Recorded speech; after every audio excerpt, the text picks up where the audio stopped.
Okay. I don't know why I keep sliding back. Go. Okay, hold on one more time. So today we're going to talk about our new streetcar project, the 1991 Galant Vr4.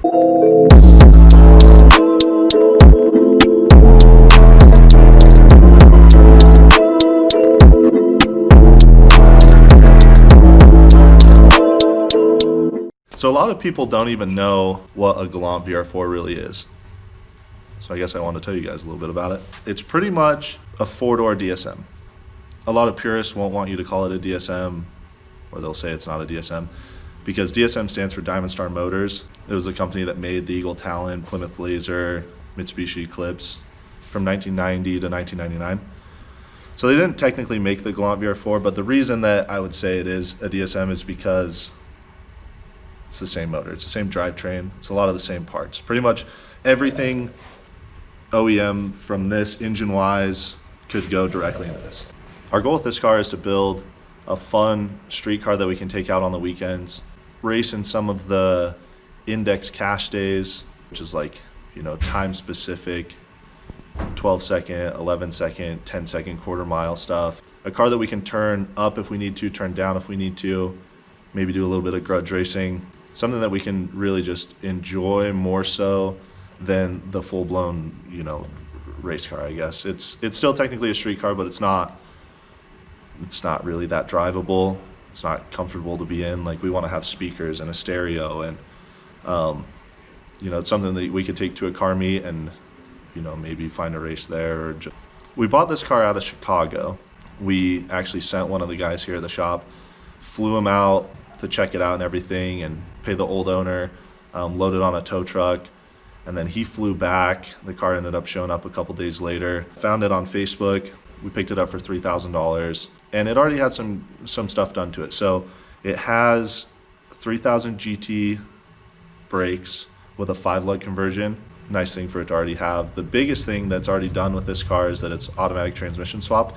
So every one of the Galant Vr4s that were in the United States were manual transmission, and maybe all of them that were ever made were manual transmission, I'm not sure. So this one being automatic transmission swapped is good in what we're trying to do. The automatic transmission is a lot stronger, and there's some guys that have gotten their manual transmissions to hold up, for a little while at, 500, 600, 700 horsepower, but it seems like they pretty much all at some point will break shift forks, or, will break in some way or another. So we want to go automatic transmission. That's what the other car is. That's what the race car is. They're insanely strong. They're really not that much money to build, and it's kind of just a better fit for something that we want to grudge race with and that we want to do index classes with. When we got the car, it just had a stock bottom end in it, 16G turbo, kind of just the more generic stuff a lot of people do. It had, I think, 750cc injectors in it, just small injectors. We actually bought another DSM first gen Talon that had a bunch of good parts on it that we're going to use for this. It has DSM Link, which is the tuning software that a lot of people use on this. It's just stock ECU with a chip. It's a pretty good program if you don't want to go with a standalone or spend a lot of money on it. And we're kind of trying to do a budget build on this, so it works out. It has this speed density setup as well, so we can get rid of the MAF sensor. The other car had a 2.3 liter stroker, which we're thinking is going to work really well in this car. Strokers generally make a little bit more torque. A lot of Autotrans guys are needing nitrous to stall their converter. They don't make a trans brake setup for these transmissions, so it's all foot brake. You load it up, has a pretty loose converter. It'll get on a two-step and it'll build a little bit of boost. The nitrous helps create the load that gets it up high enough to actually be able to launch the car with some boost and not just have it fall on its face. We're hoping that with running a little bit smaller turbo, well, a lot smaller than the other car, but 62 millimeter FP black with the 2.3 liter stroker, that we'll actually be able to hopefully not run nitrous. That's the goal. The goal is to not have to have a nitrous bottle in the car all the time, to roll around with a nitrous bottle. If somebody pulls up at a light, we're ready to go, or if we're just out of Mexico, somebody comes up, we can just race them right then and there. We don't have any reason not to race. So that's the main goal. We don't know if we're going to be able to do it. It seems like some people are able to do it. We've never had an automatic transmission DSM that doesn't use nitrous, so that'll be one of the tests, of course. So I want to do a quick walk around of the car, kind of show you everything that it came with. It had an engine in it. We probably should have started filming when it had an engine in it, but we already pulled it, so it's over there. We weren't wasting any time. So the first thing that we noticed, obviously it coming from Chicago, is that it was probably going to have rust. I guess you can't see how bad it is from here, but like every little bracket has a little bit of rust. Pretty much every nut has rust, so we're going to try to get rid of that. We're going to clean the whole engine bay off. You know, we're going to probably paint everything. Obviously we're going to paint the car, but we're going to paint the engine bay. Try to clean off a lot of the bolts, just make it a little bit cleaner. This is probably the worst part. A lot of the body is rusty from underneath, and a lot of the suspension's rusty, and we're probably gonna have to do new bushings. That'll be a pain, but that's okay. We'll get it done.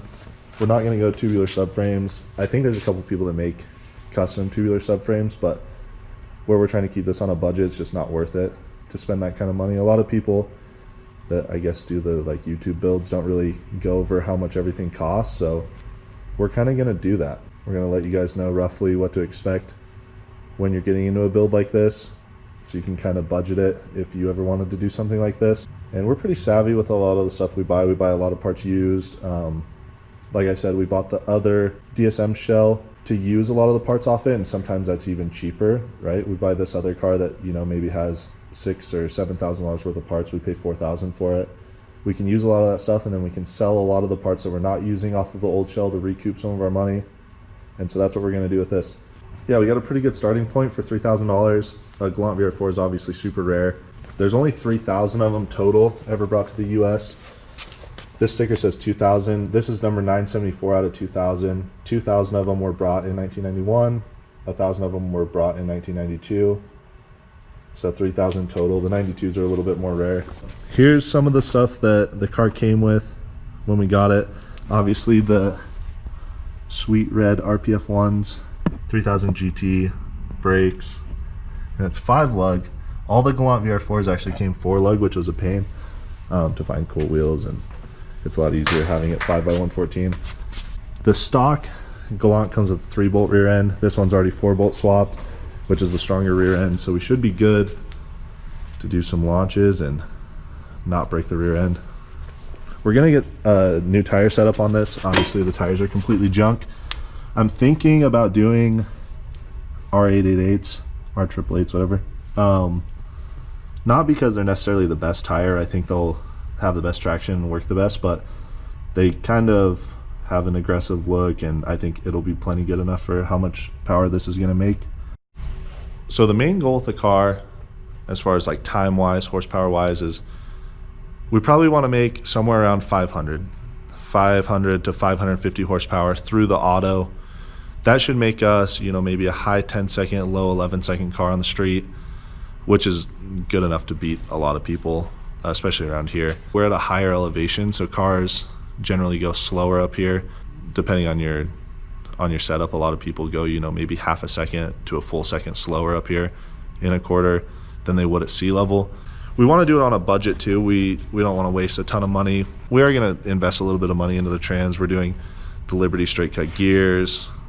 You know, we're doing a converter, obviously. We're going to freshen it up with some new clutches. We want it to be reliable, so we're going to spend the money where it makes it reliable.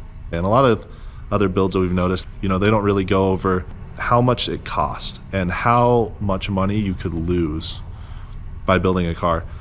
You could be really deep into a car very quickly if you're not careful, if you're not buying, you know, parts at the right price, if you're overspending on things that aren't necessary. And then, you know, you might not even finish your build. You might end up $10,000 into your build or $15,000 into your build, and, you know, then you're trying to sell your car on Craigslist for 20 grand to recoup all your money, and it's only worth 8 grand, and we don't need that. So what we're gonna try to do is show you guys how to build a car on a budget without cheaping out, and have something that, you know, you can have fun with, and also without going broke. Obviously the other car has a ton of money into it. We kind of went all out in a lot of ways, but with this car just being a street car, we just want to have fun for not too much money. So how much we're into the car?